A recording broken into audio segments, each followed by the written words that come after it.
I'm not going to talk through these solutions everywhere, but in a few places I will. So you can look at your solutions and fast forward through any comments I might be making if you like. On number 2, to be both continuous and differentiable, we have to do each separately. To be continuous, the left-hand limit has to equal the right-hand limit, has to equal the function right at, in this case, x equals 1. So 1 was the boundary where we have different expressions, so we need to check the limit as we approach 1 from the left and as we approach 1 from the right. Well, as we approach 1 from the right, this expression is when x is bigger than or equal to 1. We actually get all the way to exactly equal to 1, and so right at 1, it's the right-hand limit, which is a times 1 squared plus b times 1, or just a plus b. So we need to check the left-hand limit. As x approaches 1 from the left, we get 3 minus x, and that is equal to 2.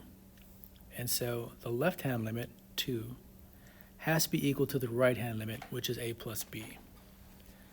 Well, we can't solve that, but that has to be true to have continuity.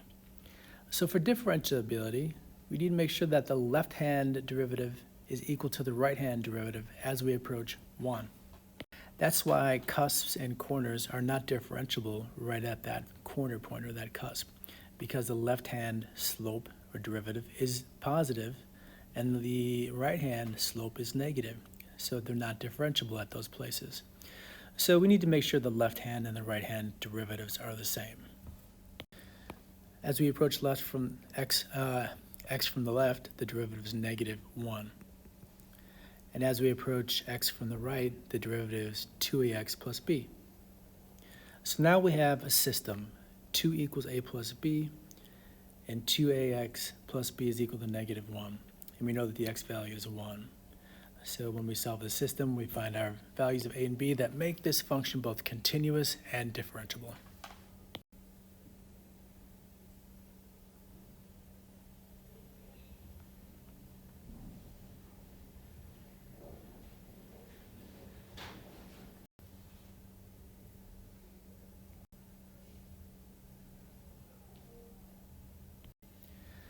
I would like to point out that this formula has restrictions. If you looked at the original equation and subtract xy from both sides, then the left side has to be positive. That means the right side has to be positive, and if 49 minus xy is bigger than 0, xy has to be smaller than 49. So this will only give us the slope of this curve when the product of the x and y coordinate is smaller than 49. Anyway, that was the formula. And this is sort of like a domain restriction kind of thing, domain/range restriction.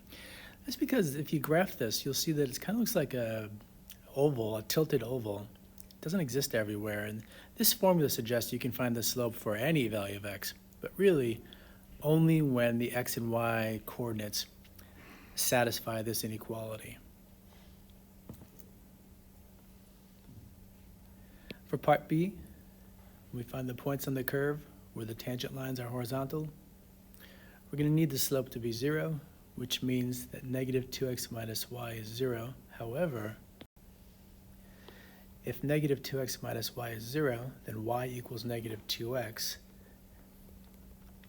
Then we can take our equation and take negative 2x, substitute it everywhere you see a y, and that's how we'll find where those points are, where the tangent line is horizontal.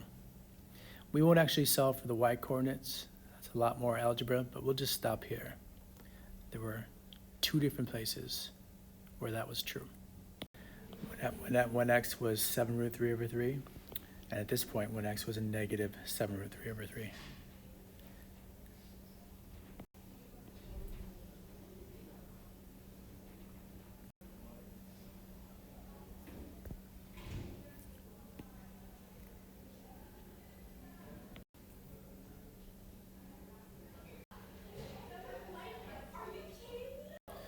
All right, this problem was a tricky little beast.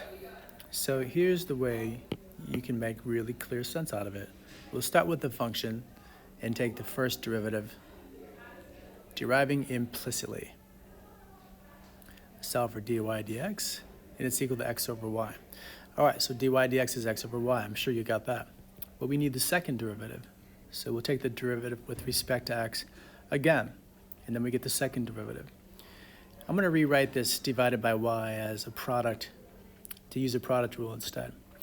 All right, so using the product rule, derivative of the first function times the second times the derivative of the second function times the first. And that brings us down to here. At this point, in our first step, we found dy dx. So let's substitute that expression in for that. Let's get common denominators. And then at any of these stages, none of these things matched our answer choices. That's when we needed to make the little connection that our numerator is very close to being the original expression. So to get y squared minus x squared, we'll multiply both sides by a -1, and then y squared minus x squared, which matches our numerator, is the opposite of 16. And that's how I got choice D on this one.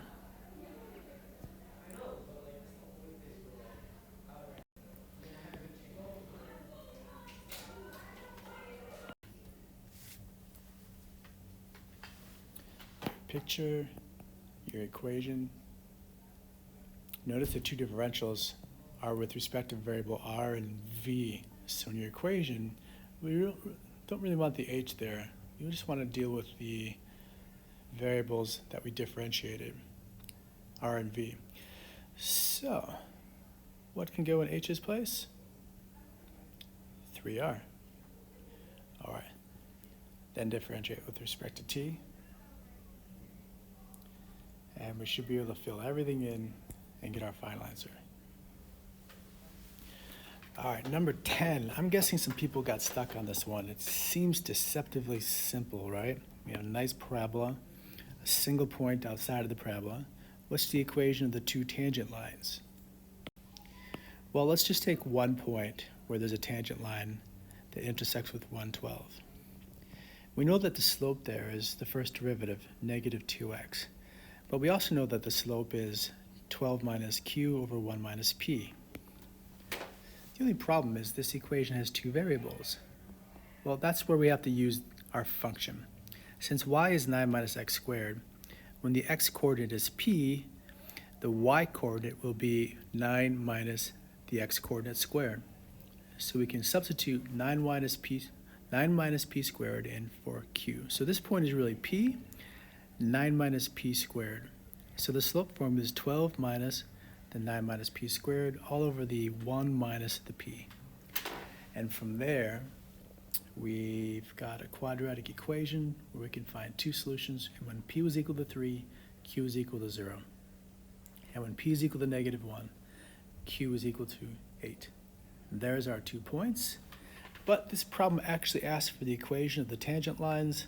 So now that we've got the points, and we've got the slopes, we can write the equations. When x is 3 and y is 0, when x is -1 and y is 8, and then the slope's right there. Well, remember, the slope is -2 times the x-coordinate. So -2 times 3 is equal to -6, and -2 times this x-coordinate is a +2. And there's the two equations of the tangent lines to this curve going through 112.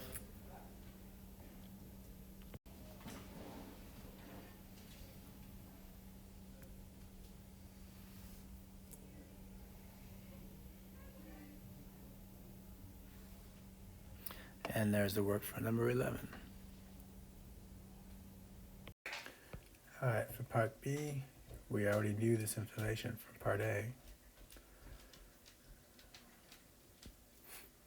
So the new equation is cosine of theta is the changing variable b over 25. We know we want it in terms of b because we know when b is 15, dv dt is 2. All right, so differentiating implicitly, we get sine of theta times d theta dt equals the derivative of this with respect to t, which is 1 over 25 times dv dt. Plugging in everything from this problem, we did need to figure out, no, everything was given, so it just plops right into place. Remember, your units for d theta dt are radians per second. All right, for number 12, I hope you were able to figure out that this was false. If we're finding the slope at x equals 2, and we've got some x at another point, delta x to the right,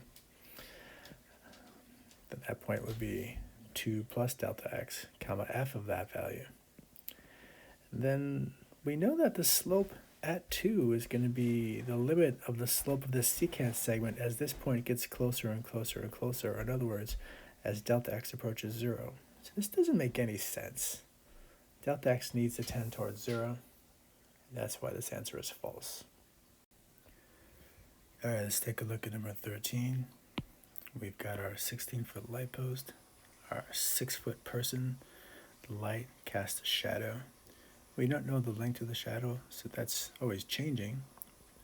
The distance from the light post is always changing, so there's our variables that change with respect to time.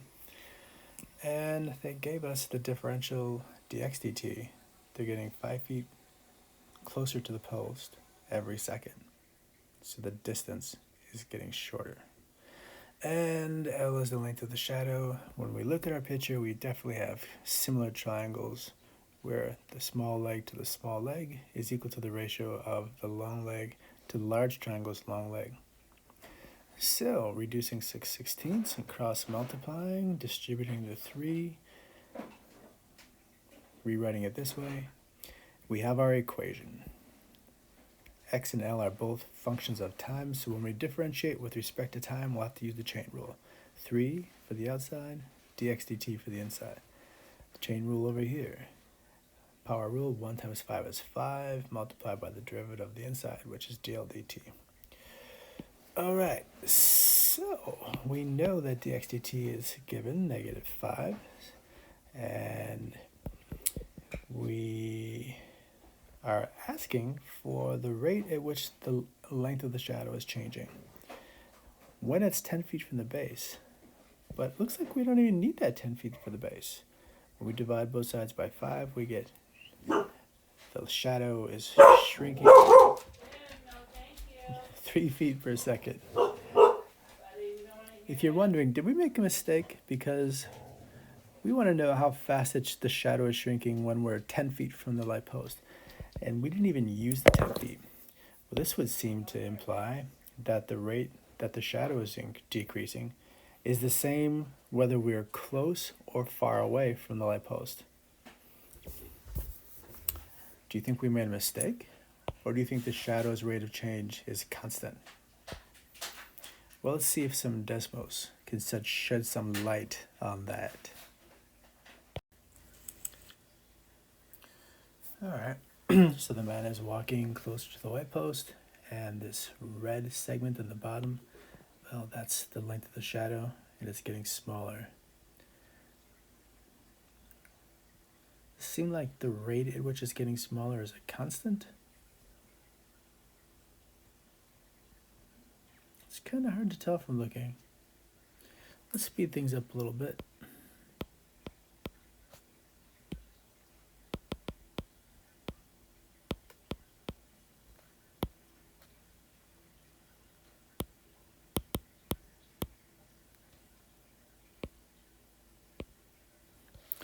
All right, and then let's look over here. I've got the length of the shadow. So it's growing 5.5, 6, 6.5, 7, 7.5, 8, 8.5, 9, 9.5, 10, 10.5, 11. So it seems like the rate is pretty constant, which would support the fact that we didn't need to know that it was 10 away. 5.5, 5, 4.5, 4, 3.5, 3, 2.5, 2, 1.5, 1, 1/2, 0. Yeah, it's changing at a constant rate. That didn't prove it, but the fact that we didn't even need to use the fact that he was 10 feet from the base just reaffirms that we could calculate the rate at which the shadow was changing, and it didn't matter where they were. It was a constant, always changing at -3 feet per second. All right, for the last question, what is the cosecant of 7 pi over 6? I hope you're able to figure this one out. The cosecant is 1 over sine. The rotation 7 pi over 6, 1, 6, 2, 6, 3, 6, 4, 6, 5, 6, 6, 6, 7, 6 is right there. The ordered pair in the unit circle is this, which represent the cosine ratio and sine ratio respectively for 7 pi over 6 radians. And so if we want the cosecant of 7 pi over 6, it's 1 over sine of theta for that angle, which is 1 over this y coordinate, which is -2.